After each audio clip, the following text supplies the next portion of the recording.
আমার নেতা এই হযরত ওমর রাদিয়াল্লাহু আনহু চার খলিফার এক খলিফা, আমার নেতা শহীদ প্রেসিডেন্ট জিয়া রহমান চার খলিফার মধ্যে একজন, আমার নেতা তারেক রহমান, হযরত আলী রাদিয়াল্লাহু আনহু, আমার নেতা মা ফাতেমা বেগম খালেদা জিয়া।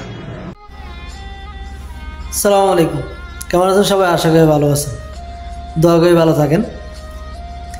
অনেকদিন থেকে ভাবতেছি কিছু কথা বলবো, আবার ভাবতেছি কিছু কথা বলতে গেলে অনেক দিক দিয়ে লাগিয়ে যাব, এই জন্য বলতেও চাইতেছি না, তারপরে বলতেছি।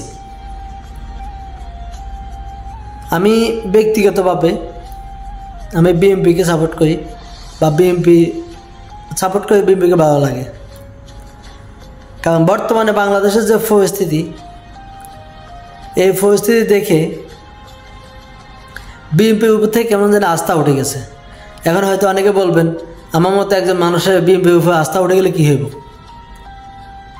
এখন যে পরিস্থিতি চলছে, এভাবে যদি চলতে থাকে, আমি একজন, কালকে আরেকজন, এভাবে আস্তে আস্তে সবাই আস্থা কমে যাবে।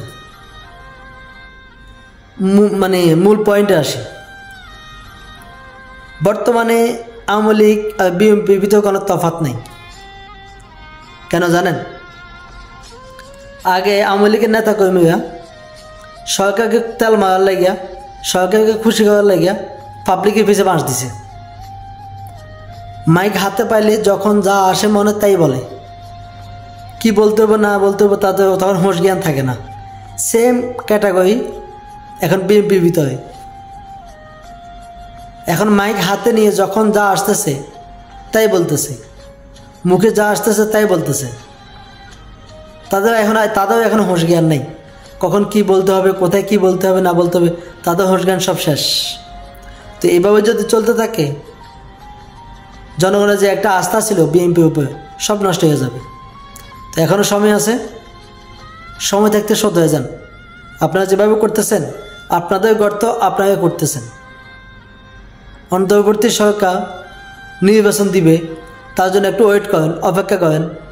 আপনারা যেভাবে তাড়াহুড়া করতেছেন, ওনাকে একটু সময় দেন। উনি তো বলেন না যে নির্বাচন দিবে না, আজ না হয় কাল নির্বাচন তো অবশ্যই দিবে। তো তার জন্য তো আমাদের ধৈর্য ধরতে হইব।